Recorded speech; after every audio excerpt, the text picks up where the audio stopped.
honored to be here. And ladies, welcome to She Talks. Morning to Ashwini and Amee. And I think it's 12:30 in Canada there, Dalima, is that? So come on, we won't kind of put this up for very long. We'll make it interesting as well as informative. So we have prepared an AV to honor the three of you as champions. And we at the sports company are very proud partners of Sheerose. The noble endeavor that they are on, we are very proud to be a part of it. Ladies and gentlemen, boys and girls, welcome to She Talks by Sheerose Foundation. We bring to you the story of three champions today who have risen through hardships during their journey and have achieved success at the international stage. First up, we have Ashwini Ponnappa, the Indian badminton legend serving the sport since 2007. Ashwini's trophy cabinet is laden with medals from her exploits at the World Championships, the Uber Cup, the Commonwealth Games, the Asian Games, the Asian Championships, and the South Asian Games. Next up, we have the Indian defensive rock, defender that every team would want to have in theirs. Someone who not only defends but scores all those important goals for the team to win the championships. The 2019 MVP at the South Asian Football Federation Championship, Dalima Chhibber, now the pride of Canada's Manitoba Bisons. Time to put your hands up, ladies and gentlemen, and welcome Amee Kamani. She is a national champion in snooker, a national champion in billiards, and the National 6 Red Snooker Champion. A record of winning all three national championships in one single calendar year. She is also the first Indian female to win the Asian Snooker Championship 2018. We welcome all these three champions to She Talk. Thank you for being the champions you are. Thank you for inspiring us every single second. These questions that are going to come by are going to be common for you three. So please feel free to answer as per your will. So let's start with that one experience in your sports journey that's led to this moment of you being champions. A moment which kind of inspired you, changed you for the better. Can you recollect something like that? Ashwini, what about you? Hi, Varun. For me, I think over the years, of course, it's changed a lot with various performances. Of course, the Commonwealth Games, the World Championships. But if I were to choose like one performance that definitely changed things for me, it would probably be my first national title. Because that was the one that made me realize that badminton was something. Then I was playing, I did have little goals, but then once you win the national championship, then you realize that you're going to be representing the country, and then you have this opportunity to have the national flag on your t-shirt and go and do really well. So I think for me, the changing moment, defining moment would be my first national championship. First is always special, right?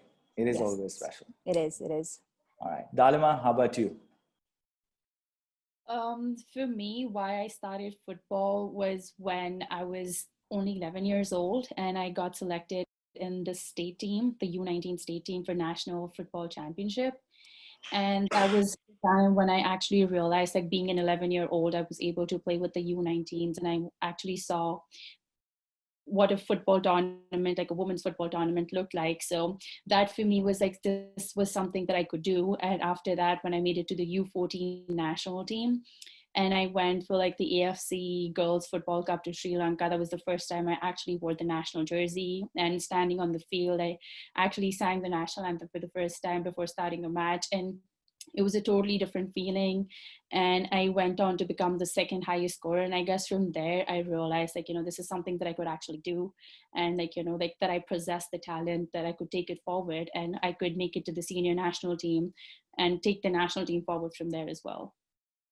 I understand where you're coming from. The national jersey means the world to all of us who've worn them, who have aspired to wear them. I understand. But before we go on to Ami, how about that nonchalance after that ball going in, as we saw in the AV? You knew that it was going in, right? Because I really wanted to ask that on seeing that video clip.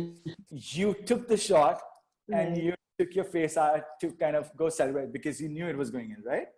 Yeah, because once it's like for a footballer, when you're taking a free kick, it's like the moment the ball leaves your foot, you know that it's going to go in or it's going to go out. And the moment the ball left my foot, it felt like such a perfect shot that I knew it's going to go in. And the next thing that I remember was I just, like, everybody running towards me, and I turned and I ran towards the bench because that was like the defining moment for the game. And then, yeah, like the moment the ball left my foot, I knew, like, it was such a perfect connection to the ball that I knew it's going to go in, and it went in. And that's where, like, then we got the championship. So yeah, it was like a memorable moment. Shows in the AV, love that. Ami, what about you? So what was that defining moment for you? And as you have actually won 3 national championships in 1 calendar year, is that your defining moment? Yeah, so my sports journey started when I took up table tennis as my activity in school. Nice. And soon that activity became my area of interest. I played TT for a couple of years, and I also represented at the national level till my +2. Then I had a realization of changing the sport, because when you play a sport for a couple of years, you realize that there's a level that you cannot cross. So there was an inner realization of changing the sport. And in 2010, I changed my sport to snooker. A casual visit to a gaming zone turned into some kind of developing interest in that game. And one of my friends suggested me to take up snooker because I really wanted to change my game. So having played table tennis for 10 long years, I had all the credentials of taking up an all new sport. So I started practicing in the academy which was nearby my house, and then played my first national in 2011, just 1 year after I started playing, because I knew how to play pool. So it was not that difficult to take up snooker, because they both of them are table sports. So it was not so difficult to start up snooker, as it's a very difficult game to to look up to, because it's a male dominated game, and to make your way through, it's very difficult. But I think that was something really challenging to do, and I love challenges. And in 2011, when I played my first national, I really fared well, and I didn't win it, of course, because it was my first national. But then I had a feeling that yes, I could do something in this sport, and then I came back and started with my hard work, and then there was no looking back. So this is how I started playing snooker. Respect for you all, honestly. All right, so how about an introspective question, right up in the morning and right up late in the night? So definition of success as per you, and what is it that you kind of measure it with or against? Ashwini. Well, I think success has a lot of different meaning for a lot of different people. For me, in my journey, it's been the little things that have made it more meaningful in terms of success. For me, it could be, I mean, from the time that I started, from first winning my first state championship, to representing the state, to getting to the nationals. It's different for different people. For me, considering that badminton was something that I was pursuing, every little tiny step closer to something that I wanted and I achieved, like these tiny little goals, that meant success for me. Because when I started out, I didn't have like the big picture of I wanted to be a Commonwealth Games champion or I wanted to be a world champion. That wasn't there when I started out playing. It was more or less like, I want to be a state champion, Right, I want to right. represent the state. So it was all these tiny little things that was success for me. And once you set yourself a goal and then you go and achieve it, that's success. For me, I think success is your little journey and you achieving the little goals that you set out for yourself, rather than success on this whole big thing, which is on the big screen that everyone's seeing, because everyone's got a different journey. Everyone's got different goals. So as you achieve that, I think that for me is success. Very well put. Very well. Dalima.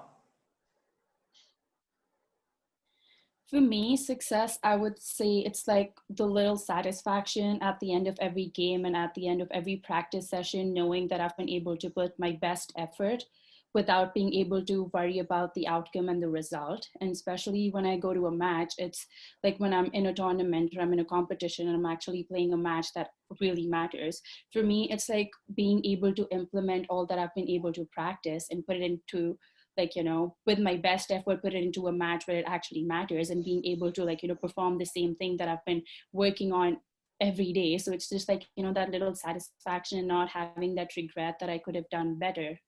So for me, success means, being able to give my best, and, like, thinking that I did put out whatever I could. Because when I look back at my journey, whenever I've been able to put out the best that I have received the awards and, like, the outcome that I've always wanted, instead of worrying about what the result would be and thinking about the outcome before I even started playing.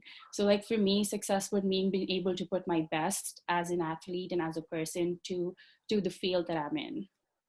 Brilliant, brilliant. So all those who are listening in, it's the small things that matter. Practice matters. Amee. I think we all want success. We want to be successful and feel successful. But according to me, success means doing something that that makes you happy, something that you enjoy, opening up yourself to new challenges that enable you to grow and develop as a human being. Meeting new people when you go for championships, you learn about them, how do they behave in certain situations. Knowing yourself when you are playing a match, of course every time it cannot be a win-win situation. So whenever you lose the match, you should know how to control your emotions and get back to practice again. What were the loopholes when you were playing a match, and why you couldn't perform. So I think enjoying every match is important, but there's a fear always, and I'll agree to that, because when you are playing a sport, you're representing your country, so the fear of winning is there, and you don't want to lose any time. So, like, enjoying that very moment where you have the pressure of performing is what is real success according to me. So we must set our goals and objectives based on what we want and not what other people want us to do. So I think success according to me means this. So I'm actually not surprised with your champion mindset. All of you think alike. And what Amee just said, I'm sure all of you would have seen The Last Dance on Netflix. Jordan also kind of, curbed his emotions and got back onto the court the very next day. He lost a major championship. And that's what Amee kind of spoke about. So my next question right now is that how important is emotion? And how do you kind of control it? Does it come with experience, or you got to have a great mentor or a coach who from a very early stage kind of guides you how to control it? Because emotions can either make you or break you. That's what I feel, right? So what is it according to you girls? Ashwini, how about you going first? I think emotions play a massive role in performance and how you play on court. And I think sometimes it is like, as you spoke about The Last Dance, Jordan had a mentality wherein he could take negatives and turn it into positives. Like every single negative was turned into a positive. But I mean, there are times when not everyone is the same. Not everyone takes negativity and they don't have it in them to turn it into positivity. True. But at the same time, I think that's where coaches play a huge and massive role, and having a good group of people or your team is really important. Because if you're someone who isn't tuned the way Michael Jordan is, then I mean, having a good team really matters. And I think that's important from the moment you start playing, because having your coaches instill belief in you. Of course, all of us do want to do really well. All of us are striving for the best that we can give from ourselves. Absolutely. But having that good support system is extremely important. And I've seen that quite often when that isn't there. I mean, it's sometimes you can't break players and you can't break sportsmen, and I think the most important thing is understanding that positive words go a long way in shaping players and young players, especially to make them good stars. I mean, Right. again, everyone's got different mentalities, but I think for me, positivity is something that plays a huge role, and that helps you control your emotions. You know, it helps you perform and play really well. And I'm someone who looks and strives for a lot of positivity, and I love taking positivities and making it even better. So yeah, positivity, I Brilliant. think that plays a Brilliant. huge role. Brilliant. Dalima, what's your take on this? I guess I would pretty much agree with what Ashwini said right now, but also like I would take more of a sports psychology side to it, because I'm studying sports psychology, and that is one of the reasons, and I take it from my own personal experience, that how emotions have sometimes made my performance better, but they have actually on the same hand, like, you know, and at a few times they've hampered my performance to such a big deal where I did not even know what to do or like make better decisions on the field. But like what I feel and like what I've seen in my experience, that everybody has a pretty different way of coping up with emotions and how they deal with it. Like Michael Jordan used to take negatives into positives, but like me, when I look back, when negatives used to come, it used to have a really big blow on me, and I had to work my way through it. But I feel it usually, like, you know, like Ashwini said, support system, it plays a big role. And it also depends on, like, you know, what kind of environment and atmosphere you are in. Because having people who are looking, like, I would take like a small example, like for a player, like a footballer, having a nutritionist, having a strength and conditioning coach, having a physiotherapist, having an assistant coach, having a head coach, like having people who are working around you, you know, like you're pretty relaxed knowing that your basic needs are being catered for, and all I need to think about is the game. But on the other hand, when I actually do not have such an exposure, and I'm not brought up in like an environment like that, coming up, I would worry about, like, you know, what am I supposed to eat, and like, you know, what would be something that would hamper my performance, and I wouldn't know. But if there's something that I eat today and like I'm not able to perform as better as I would be able to otherwise, that would just keep on creating more stress, and like, you know, it would lead to negative emotions. And when I would not have control over my nerves, that would, like, you know, in turn, like hinder my, like, you know, my control over my nerves into like the ability to make sound decisions, because till the time I am not calm, I cannot actually make sound decisions, and I cannot make decisions which would actually help in like a positive outcome. So like for me, I would take that, like that side of like like the sports psychology field, and that is why pretty much I'm enrolled in, like, I'm doing my master's in sports psychology itself, because emotions play a massive role. We have seen like teams who have no experience, who are not as, like, you know, as skilled technically and tactically, they go on to beat teams who are so technical, like who are filled with stars. And it all just comes down to mentality and, like, you know, just having the nerves to make sound decisions on the field or like in the court whenever you're playing against an opponent. So I guess for everyone it's a different thing, and like for me it's like I take very different side to it as well. I read and I just like to calm myself before the game, and like, yeah, like for everyone it's totally different. I agree. So that's a good sports psychologist in the making. So keep that up. Amee, what's your take? I think emotions play a very important role in everyone's life, not only just sports person. In every field, emotions are very important.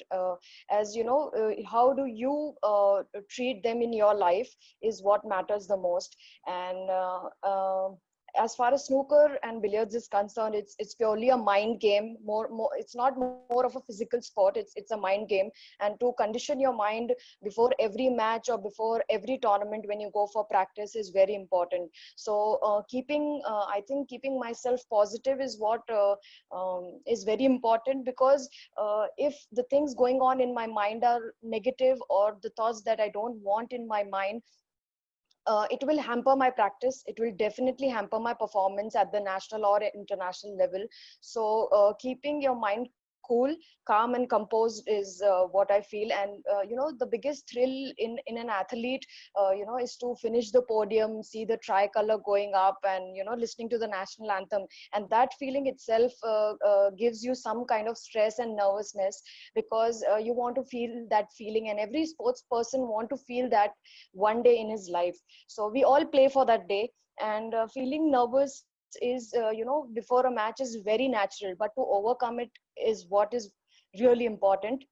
And playing for the country, you feel a bit nervous before every tense, before a match, when you know that the opponent is really, he has a upper hand on you.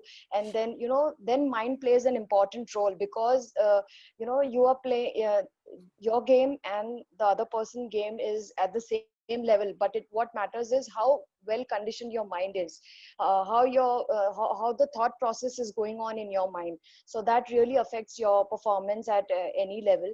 So controlling the emotions as and when required is what I feel about this. So two things. Firstly, the feeling of the tricolor going up and you guys being on the podium, may you have all of that every time you step out. So God bless. And I'm basing most of my questions now on what Amee is saying. So it's very interesting. So now the next question to Ashwini is that you guys have had so much international exposure. God's been so kind. Do you still have butterflies in your stomach when you approach a match or a tournament? Always. I don't think it'll ever go. It never goes, because every time you enter the court for a match, it's a new match, it's a new day, and it's a new opportunity. Right. So the feeling would never, ever go unless and until you're totally burnt and you don't want to be on court anymore. I don't think it'll ever go. And that's something that's the best part of being in sports and being a sports person, because you have these new opportunities, you have downfalls, but at the same time, you have opportunities that are there for you to like pick yourself back on top and get going. So for me, I would say, like, I don't think the butterflies ever go, and that's the best part. And I think that is something that helps you. These are like fun, nervous, excited jitters, I would say, Right. when you're getting onto court. So that is something that definitely helps you to perform well and also get you excited, just the right amount, not excessively, not too less, but just the right amount to like help you give your best on court. The exhilaration drives us. Is that so? That's how, Yes. right? Yes, All right. absolutely. Dalima, what about you? Feelings, because like before entering a match, every time it's like the next 90 minutes of my life is what is going to determine whether I'm going to feel happy or whether I'm going to feel sad, and how I'm going to approach my practice sessions, and like everything that comes after that. So, and also like being a woman footballer, for me it has always been a, like growing up, it has always been a feeling of proving it to my family, and like proving it to everyone that I can do it. Like being a woman footballer, I can make a career in women football, because it is still something that does not has as much of history in India. So I guess that is one feeling that is never going to go away from me, because it's like walking into a clean, like it's like a clean canvas that I have to paint, and it's like I want to make it the best piece possible every time I'm like I'm trying to like paint something, and like I'm trying to do something. So it's like that feeling is never going to go away, because every time I step out, it's like I want to do the best for myself and like for the team, and like do not make any mistakes that would lead to like bad outcomes in terms of like that would like lead my team to concede a goal, or like lead us to lose a match. So I guess that is something that is going to stay with me being an athlete all the time. Got a point. Amee. I think feeling nervous or having butterflies before a match is very natural for every sports person.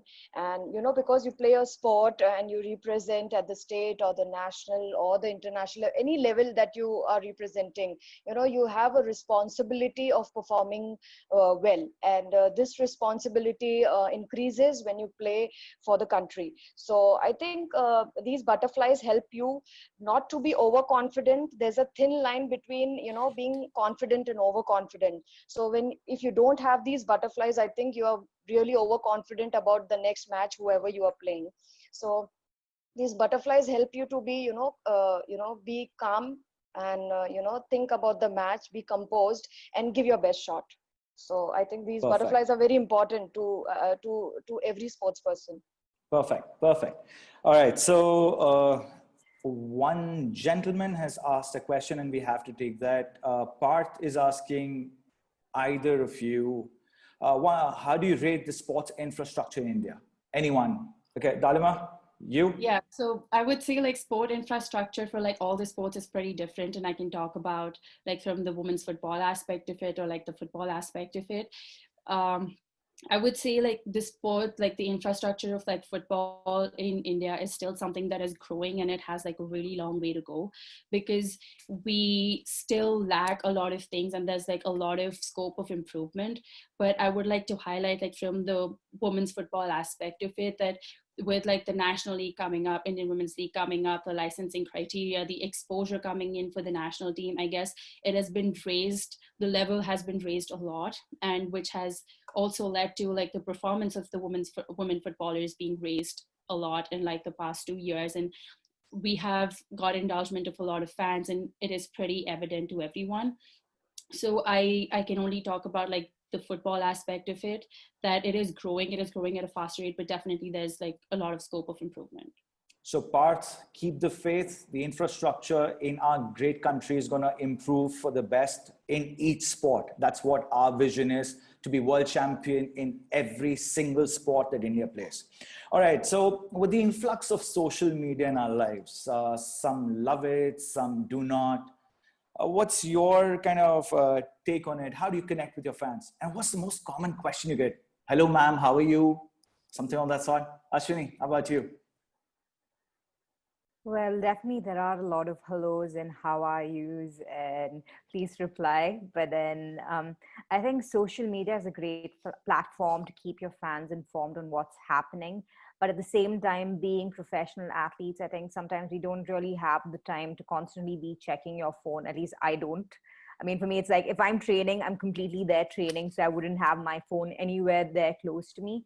But then social media has definitely made it easier for us to interact with fans and put things across to them and snippets of our life, which otherwise they wouldn't have access to or wouldn't really know about.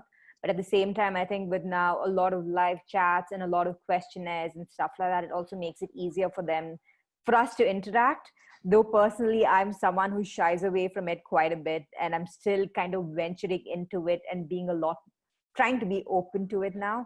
But then by and large, I think for a lot of people, if you know how to deal with social media pressures and how social media works, it's a lot of fun. But then if you're someone like me who's slowly trying to get in and get a little bit more interactive, it's new and it's exciting. But at the same time, there's always this guard that's there, because everyone kind of thinks that they know everything that's happening in your life when they don't. And sometimes, especially when they wish the best for you and they look out for good performances, and sometimes for whatever reason it doesn't happen, they can be a bit hard on you.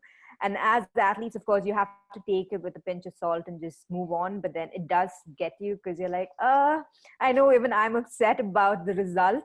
Even I wanted to do really well. It's not like we go out to play to lose, And there are times when that doesn't happen, but that's why you train. You're constantly training and you're constantly working towards improving your results. So yeah, for me, it's right now, it's like I'm still getting in terms with being better. I think I would say I'm a lot better than I was before in terms of social media interactions. But yeah, it's a great platform. All right.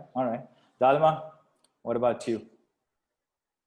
For me, social media has been great in terms of being able to reach out to the masses, in terms of what women's football is, and introducing like women's football to everyone and making them aware of like what's happening and like what kind of pathways that can like women footballers can take growing up. And like, even if they want to pursue their education with playing as like, side by side playing football, they can do that as well. So I guess social media for me has been like a great platform to be able to express myself and be able to reach out to people in terms of letting them know what I stand for and what the sport that I play. And like, like being a woman footballer, I've been able to achieve so much, which growing up, I was told that I couldn't do it.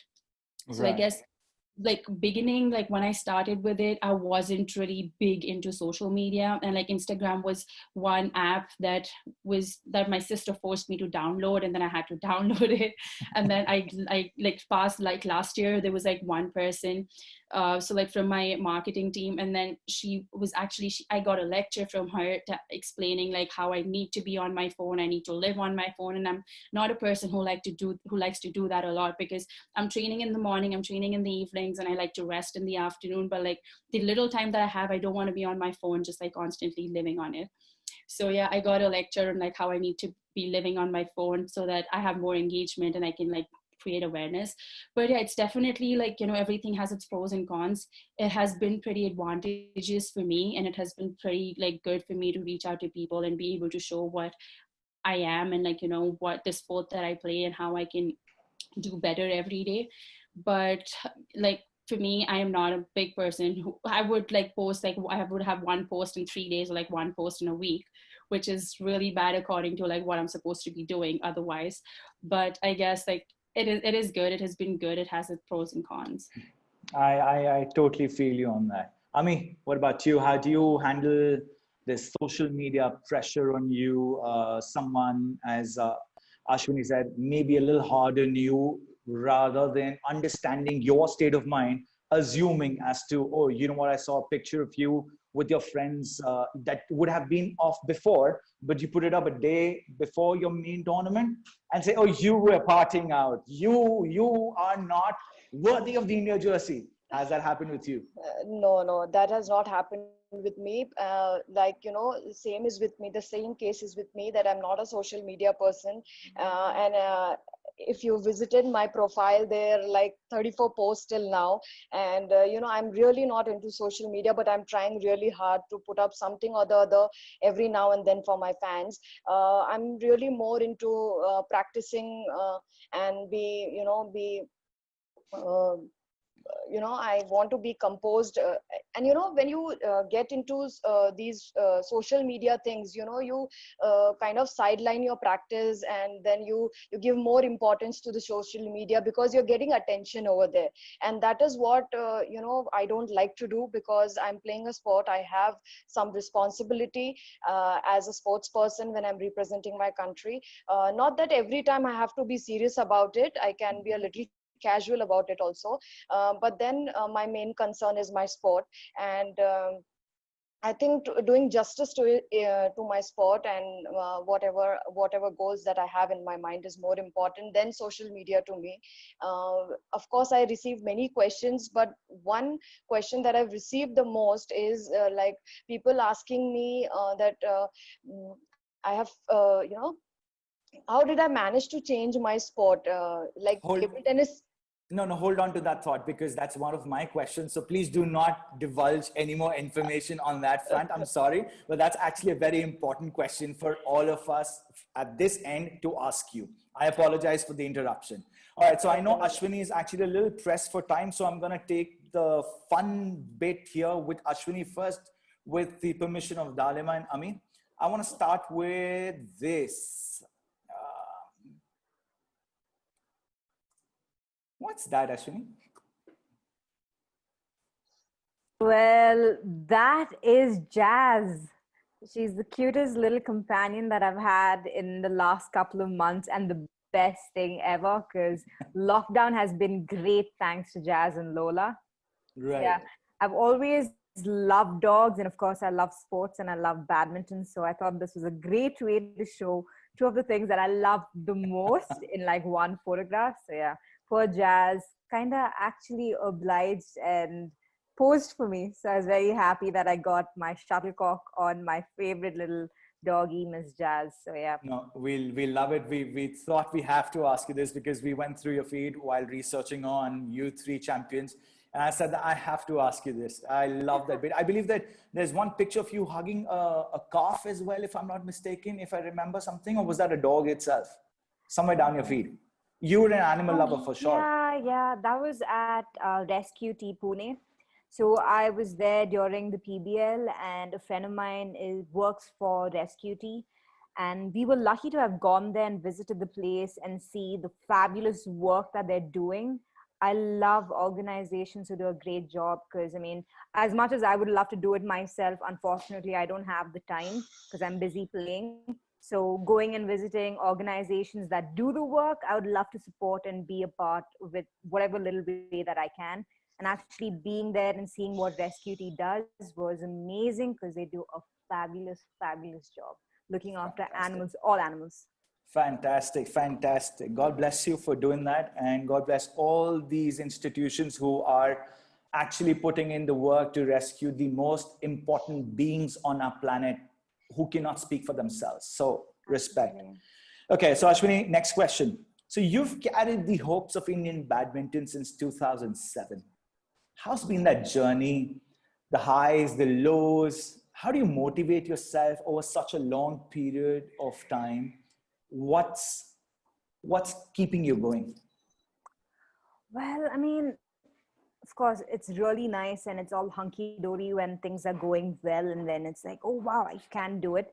But when the lows are there, that's when your family and your friends and your coaches and everyone around you really matter, because they're the ones who kind of keep you going, especially when you're down. Because I've had moments when I've been pretty low, and it's been my family and friends who've helped me to get through that phase. But then I think the thing that's kept me going the most is the goals that I've set for myself. As much as I've achieved a few of them, I still feel like I have a lot of badminton left in me, and I feel like I have a lot to achieve. And that's what keeps me going. And I feel like it doesn't matter how old you are, you can always learn, you can always grow, and you can always get better. And I love that. I love the fact that as we get older, we also get smarter and we also get wiser. So all you have to do is just look after your body and keep that fire in you alive. And I'm happy that that's there. I'm happy that I have this fire in me to go after what I want. And that's what's keeping me going. And that's what makes me get up every single day and go for practice, because I love the game. Despite having played for so long, I love the game. And I love the fact that I have so much left to achieve. And I love that I'm still growing and learning and getting better. So that means that it's getting me closer to my goals and towards what I want to achieve. So yeah, that's what's been keeping me going. It's this growth and this learning process and this endeavor to like go and achieve my goals. Touch wood. Keep on going, man. Keep on going. All right. So who's Yeah. been your toughest opponent till date? And what's been your learning from him or her? One of my toughest opponents, I think it's changed. I mean, it's changed over the years. And Okay. currently, I would say badminton has evolved a lot from when I initially started, especially on the international circuit in women's doubles. In the Right. last 4 years, the changes have been massive, because initially, when I started off and you were playing a Japanese pair, they would always be defensive. And now the Japanese pairs are fairly good at their offense as well. So I would probably say the Japanese pairs are the tough ones right now, because they have an all-round game. They're really strong on their defense, extremely strong on their offense. So it's amazing to see how the game's changed. And there was a point where I would have said, of course, it was the Chinese, but right now I would say it's the Japanese who are really strong and tough. But it doesn't matter. They all have to fare the Indians. That's how it goes. That's it. Yes. All right. So last question for you, Ashwini. I just want to know, would you know this lady? One second. I'm digging out that picture. Do you know? Oh, yes. Oh So, my God. That was what- such a brilliant experience. What's the story here? By the way, for all of you watching, it's the same person on your screen right now. There. So it's the same person. So what's the story here? Oh, well, that was this great opportunity and a great video that Srikanth and I did with Red Bull, which was so much fun, so much excitement, and it was such a new experience for us. I think it took us about 4-5 hours to get that onto us, like get the mask on and get ready for our act. So it was a lot of fun. It was a new experience. It was great to be a part of it. And it was hilarious because no matter what we did, our expression was just the same. At least mine was better. You could see that I was smiling. But whereas for Srikanth, even if he smiled, he looked like he was really angry. So it was a great experience to like go and play with the kids and just have a great time because they didn't know it was us. And yeah, it was a good surprise and a great video. Great. So, ladies and gentlemen, I believe Ashwini has another engagement at 11 and she would actually be moving on to that engagement. But Ashwini, before you go, what's your message for the girl athlete? What do you have to say to them? I think one of the most important things is to believe in yourself. Of course, I think everyone says that, believe in yourself, believe in yourself. And I think the most important thing is to look at something called the golden nugget. The golden nugget would be like the positives in your life and start collecting those, because that also builds you up as a person, as a sports person. It gets you stronger and also improve your belief in yourself. Because quite often you have, I mean, not quite often, sometimes you have people who can put you down, who can get you down, or people don't believe in you. And that's when I think it's really important for you to look out for these things that make you believe in yourself even more. And again, constantly keep growing, because I think there's no end to growing and there's no end to learning. And with social media, with the internet, with everything that's available for us, there is like so much of scope for improvement just by being, even if you're on your own and you don't have the infrastructure, you don't have the support system, you can still get all that by just looking things up online, because things have changed a lot. So I think the one message would be like constantly keep growing, keep that mind open to growing and getting better, and believe in yourself. Thank you, Ashwini. You're a great champion. It's been an honor to have this chat with you, and keep on growing, keep on winning for India. God bless. Thank you. Thank you, Varun. Thank you for having me, and see you, Dalima Cheers. and Amee. All the best. Bye. Thank you. Bye. All right, Dalima, we go on to you now. So who's your biggest inspiration, your idol, and what's been your learning from him or her? And if you have had many, let's put them into one package and roll out the answer. I guess my biggest inspiration would always be my father, because he was a sports person himself. And I have seen him struggle, and I've seen him pick up himself through the worst situation and the struggles that he was faced with, the obstacles he had to go through. But I always saw that positive desire in him to, like, you know, to still keep on putting out the best that he could and still keep on working hard. And I guess that has been my biggest inspiration, and it still is, because even when I'm back at home in Delhi and I'm training, he is still training with me, and he's trying to, like, you know, do the same training that I'm trying to do, but like at a lesser intensity. And it just like, it is so motivating to see him, like, you know, still work so hard.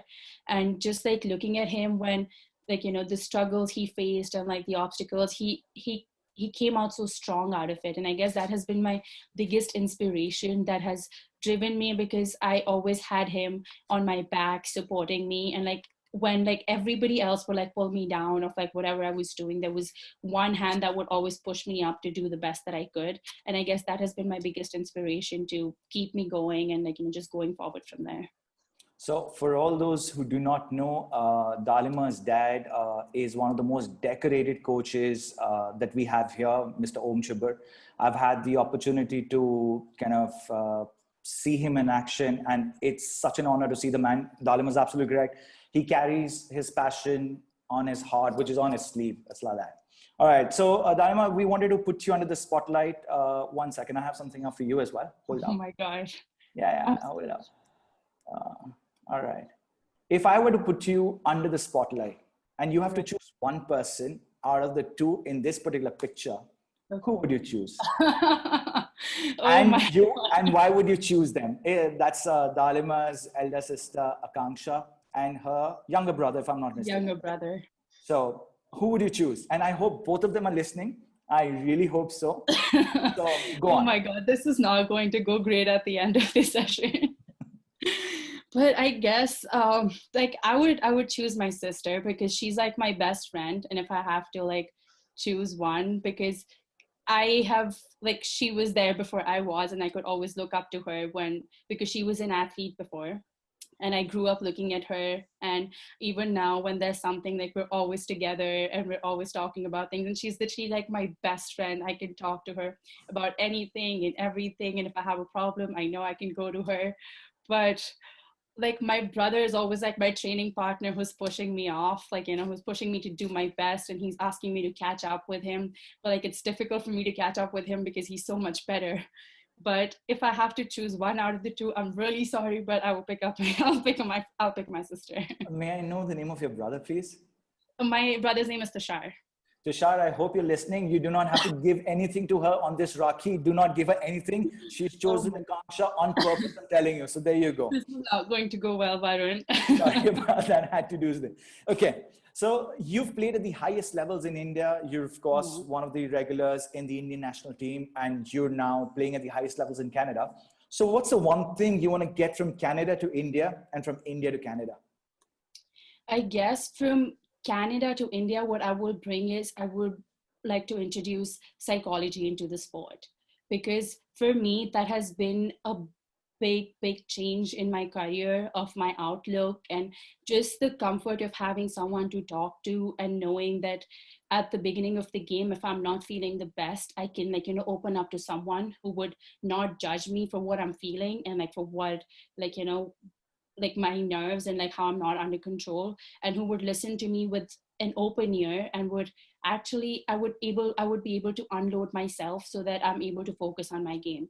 So I guess if there's something that I have to bring from Canada to India, I would bring like just introducing psychology into the sports system, because it's still considered a taboo, and it is not, because you can talk to a psychologist for anything, like even your regular routine, which you would need help with. And it's not like only if you're feeling a certain way that you need to go and talk to someone. So that is something that I would like to introduce. And if there's something that I would like to bring from India to Canada, that would be like the tactical part of the game, because in Canada the game is a lot more physical. It is like, it is so speedy, it's high intense, but like the tactical part of it is a little bit missing. So like that is something that I would really like to, like, that I would bring from India to Canada. Fantastic, fantastic. Okay, so the last question for you. Just let us go back to my folder. Who's the strongest of them all? That's me. So, what is the source of this mental strength? Family, friends, coaches, your own experiences? I guess this is the picture, first of all, it was taken during the quarantine, and I was still working out. And before the quarantine, I was supposed to be a part of the national squad for South Asian Games, but I had picked up an injury and I couldn't make it. But like, I especially traveled from Canada to India to be a part of the national squad, but I couldn't do it, and I was pretty devastated. And I was, while like I was on my recovery till like January end, and like till February, all I could think of was like stepping onto the field, and the only thing that I had in my mind was like to come back stronger and like better than I always was. And like I used that time to work on my weaknesses. And like doing upper body exercises was always something that I wanted to sneak out, and I would always sneak out from, because I just wanted to focus on my lower body. And like it would hurt so much, my body would be so much sore when I would work on my upper body. So I was like, okay, I'm going to utilize this time and I'm going to work on my weaknesses. And that's what I did. And in my head, it was all about coming back stronger than ever, and like better, and like, just being worked on my weaknesses. And that is what it was kind of derived from. And I was just working out, and I just looked at myself in the mirror, and I was like, I could definitely see the change. I could see like a definite change from what I was before to now. And that's when I kept the phone, I clicked the picture, and I stood like that, and I post like that, and I was like, okay, that needs to go on social media. No, it does. It does, because it sends a message to all girls that you are not weak. You are the strongest. That's all you have to believe. That's it. So Dalima, hold on to that thought, because there's one more thing coming up later on. Let's go on to Amee. Amee, so snooker as a career, what are the world challenges that you face? I think we live in a world that has been dominated by men for as long as the written history goes. And snooker is a male-dominated sport, and to make my way in such a sport was difficult. But having played a sport at the national level earlier helped me, because I had all the credentials of taking up an all-new sport altogether. So it was really challenging. It is challenging to enter a new arena, but what matters at the end is how well you are prepared to be a part of it. And I was mentally prepared as well as physically prepared, because I had to change the sport, and I had to give it a thought in my mind that yes, this is what I want to do and this is where I want to be. So when you're clear in your head, your vision is clear, then I think you can really go for it. So it took a little time to adjust, but eventually I could gel into the snooker and billiard circuit and make my way towards success by showing utmost determination, and work hard every now and then. Every day it has to be, you have to work hard to prove yourself in any sport. So I think that is a quality that every sports person possesses. So hard work is it's rightly said that hard work is the key to success, and there are no shortcuts to success. So Right. hard work is the key to be successful in life. And the biggest challenge that I have faced is, like, snooker is a non-Olympic sport, and that's the reason it does not receive the limelight that it should receive, like other Olympic sport. And that's the biggest challenge that I have been facing even today, after winning medals at the Asian level, at the world level. Every year I'm winning a medal at the World Championship, but this is the biggest challenge. And I would want this to change, because as sports person, we are doing our bit of representing the country, winning the medals. But the people who are watching us need to support us, give us that limelight, and do not sideline us, because just because we are not an Olympic sport does not mean that we are not doing we are not fulfilling our responsibilities as a sports person. So yes, this is the biggest challenge in our sport, as we are not an Olympic sport. So people need to encourage us, all of us who are performing at the national, international level in snooker and billiards. We need to get some kind of limelight, and not be sidelined every time. So yes, this was Amee, trust me, the challenge. winds of change are near. So do not worry. Everything is going to go in all our favor for people who play sports, people who are in the sports industry. Okay, so very quickly, I have something to show you and then ask you as well. What is the story here? Oh, I posted this picture of AB de Villiers when he was retiring in 2018, and I really love him as a sports person. Though I'm sorry to say this, though I don't enjoy cricket much, but there are some personalities. I really don't enjoy cricket, because I love snooker. I love snooker, and I'm very passionate about it. So my main focus is snooker and other sports as well. But I would like I have little interest of knowing people of other sports, so as to what kind of person they are. And being the captain of South African team, he's shown he's always kept his team motivated, and his performance graph is at another level. So he's a very positive person, as it looks on the screen, because I've not met him in person. So what it looks like on the TV is like very calm and composed. And some of his catches that he's taken, some videos that I have seen, they are really amazing. So he was the reason that I started watching IPL, and he represented RCB. And I really don't watch cricket. Just because he was there, I started watching cricket, and I started enjoying it. So yes, this was Perfect. the pause that Perfect. So last question, because we are hard pressed for time and the other panelists are also waiting. So, you've had, all of us have had our own journeys, but how about that transition from a TT player to a snooker champion in the national circuit thrice over, then the first Indian to win the Asian snooker championship? How's been that transition?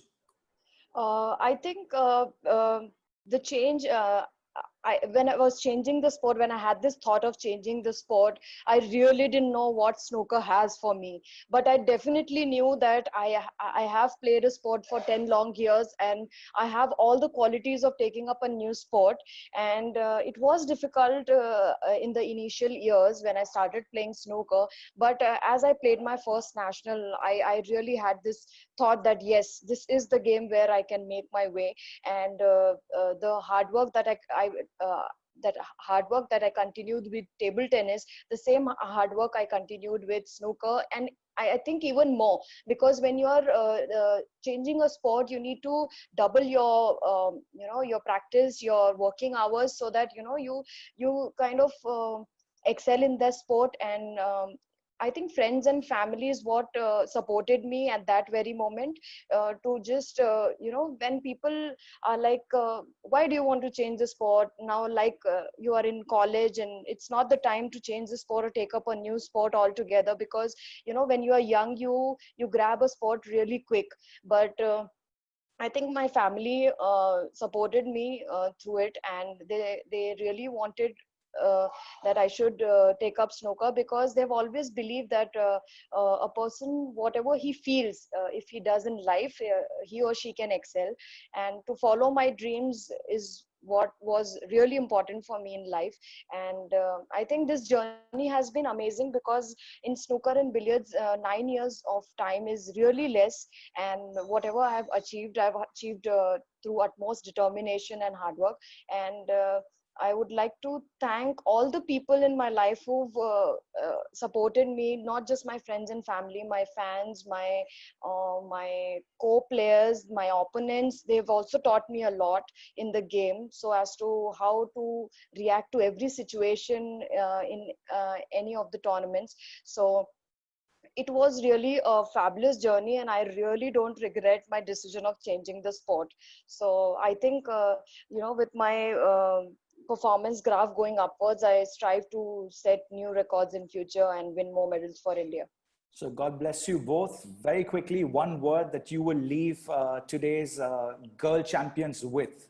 What is it that your message is out for them? Dalima. Like Ashwini said, believe in yourself, and believe is one word that I really go hard on, because Fantastic. there is a lot that I've faced in my experiences and in my life coming up as a footballer, and believe in myself has been like the only thing that has kept me going.